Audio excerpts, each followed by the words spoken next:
Hello, Sir Bruce! Kumusta po? Redman Toys Raymond here. So, ito sir, unboxing and testing natin sir yung unit na order nyo.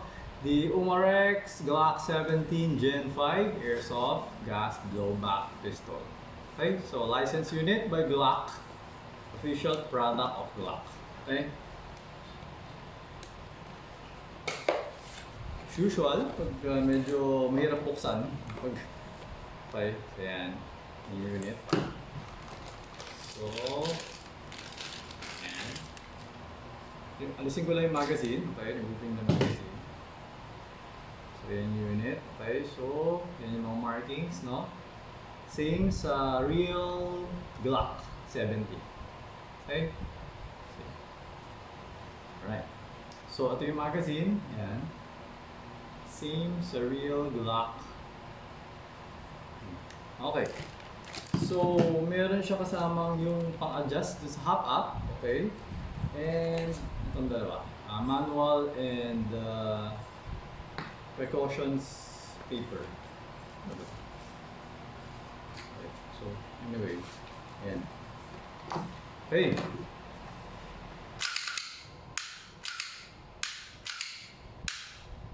Okay. So, dito na tayo. Lagyan natin ng BB. Wait, teka. Actually, wala naman ako problema dito. Pero hinigpitan ko lang din ng konti. Lagyan natin ng gas. Okay, basta tatandaan mo kapag naglalagay ka ng gas, konti lang. Meron akong video kung ilang seconds. Actually, parang 1.5 to 2 seconds lang. Ganun. Basta always remember na pag naglagay ka ng BB, lalagyan mo ng gas. Nalagay ka ng BB, lagay ka ng gas. Ganun. Tapos, wag sobrang daming gas.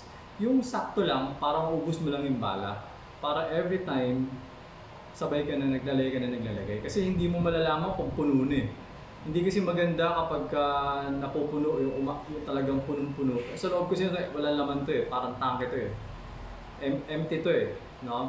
So, kapag karga ng gas, eventually kasi mapupuno siya. Ngayon, pag sobrang tagal ka nagkakarga, katulad ng iba, tinuturo nyo na matagal, eventually kasi mapupuno to. Hindi maganda pag ganun. Mas mabilis. Pag bumabaril ka, may lumalabas ng usok, masisira yung baril mo kagad. Okay? So, yeah. Okay.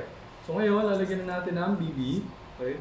So 17, sa tunay na baril, 17 rounds lang ang Glock 17. So sa airsoft, ako, suggest ko, 17 lang din yung ilagay mo. Okay? So kung hindi kayo familiar, kung newbie kayo, umpisa, lagyan nyo siguro 3 lang. Testingin nyo muna, pakiramdaman nyo muna kasi nga, pag hindi kayo sanay, magugulat kayo kasi medyo malakas. Lakas ah. Okay, ganun. So pag medyo familiar na kayo, ganun to pala yun. Pwede mo nang paabutin ng 17, parang ganun. Okay? So yan, game. So to, dito pa lang pwede mo na maglagay ng bala eh. Yun yung maganda sa Umarex. Okay, dito pa lang sa part na to, pwede ka na maglagay ng bala. Okay, so lagyan natin siguro mga 6 lang. Or 7. Kaya yan. Pag nilalagyan mo ng bala, kailangan alternate siya, staggered. No? Okay, so hindi na ako nilalagay ng takip kasi wala nang full auto to eh. Okay, always remember to keep your trigger finger out. Okay, ganun din tamang paghahap ng baril. Mataas, no? Hindi ganyan. So, dapat nandito yan. Okay, pagpapasok mo siya, ganun lang. Diba? For example, ganyan. Kakalibitin mo. Bilis lang. Diba? Okay? Alright, so buksan natin ang promo. Check natin. Okay, so yan. So, firing. Okay, 334.9. Takas ng blowback niya, solid na solid. Okay, so, yun, solid talaga. 346. 342. Okay, so ubusin ko na to. 7. Okay? So yun, nag-open chamber siya after 7 shots kasi wala nang bala yung magazine. Okay? So, pwede mo siya i-push down para bumalik yung slide, or ang sinasuggest ko is you just pull back the slide. Kasi ito, spring-loaded naman yan para bababa siya sarili. Kasi makakayod kasi ito kapag pinupush down mo. Kasi nga, itong slide catch, it's made of steel.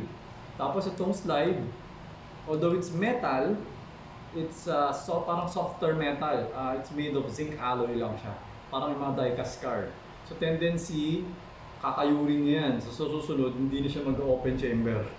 Kasi nga, dumudulas na. Kumbaga parang nakaganon siya, ganyan nakaganyan. Eh kinakayod mo. Ini-scrape, tapos susunod, gaganon na to, magiging ganyan na. So kapag gumanon siya, tapos umangat, i-slide down. Hindi na siya mag-open chamber. Gets? So ayan. Ngayon, kunyari gusto mo pa maglaro, pwede din naman. For example, bigyan mo konting bala. Lagyan mo na 17. Pwede may bala na. Pasok mo. Diba? Pull back mo lang ulit. Diba? So, ganoon lang. Okay? So ayun, remove the magazine, pull back the slide, then hammer down. Okay, so you have to hammer down kasi nga, kapag naka-hammer down, hindi na siya puputok. Kapag hindi siya naka-hammer down, gawin. So, yan, open chamber. Hindi mo hinammer down, yan, nakataas po, nakataas, di ba? Pag pinasok mo to, puputok yan. Okay, so kailangan hammer down. Okay, make sure it's pointed at a safe direction. Okay? So, ayun Sir Bruce, okay na tong unit mo. May order ka pala extra mag, no? Okay, so yung extra mag mo, i-open ko lang yung kasi nakaano siya, separate na balot. So, i-open ko lang yun, kukunin ko, then kakargahan ko lang ng gas to make sure na wala siyang singaw. And then, babalot ko na siya. Wala namang problema dun. Lahat naman sila compatible kasi same magazine naman siya. Same na Umarex naman, hindi naman siya ibang brand. Okay? So, ayun, Sir Bruce, thank you for your order. Until next transaction po, always remember to stay safe, stay great, be good, and be thankful always. God bless po, sir. Bye-bye.